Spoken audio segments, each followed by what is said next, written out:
Inaasahan naman na pagdating ng buwan po ng Marso at Abril ay bababa ito pong presyo po ng bangus kasi sa per kilo po ng bentahan dito po sa ating pong sugar, bagamat malaki ito pong supply at production po natin kasi yung tinatawag na po natin na law of supply and demand, mga kabonggo, na inaasahan ng mga consumers natin nakakagsapat o marami po yung supply na kahit anuman pong produkto, dyan po nagiging mas mababa or affordable at pong presyo. Kaso dito po sa atin, parang hindi na po nasusunod, mga kabonggo, kasi sinasabi ng ating pong mga magbabakos, mga otoridad po natin na sapat at malaki ito pong produksyon ng bangus. And yet, nananatili pa rin pong mataas ito pong per kilo or bentahan ng nasabi pong produkto. Ngayon pa man, mga kabonggo, ay tinitiyak din naman po ng ating pong mga otoridad na kahit man po meron pa rin kakaasan ito pong bentahan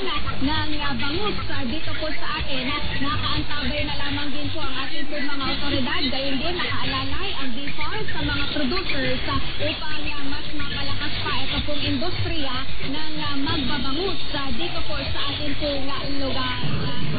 Kaya mga kabonggo, ito pong ilan sa mga kaganapan na tinutukan ng ating pong hingkilan sa mga nakalipas na oras at araw dito po sa lungsod ng Dagupan at sa probinsya po ng Pangasinan. Siyempre kami naman, mga kabonggo, ito pong makiki-update sa mga kaganapan, mga balita na naitala dyan po sa Bicol Region and of course sa bahagi naman po ng Bombo Radio Kawayan. Maraming salamat. Happy Tuesday. Back to you, Bombo Aiza.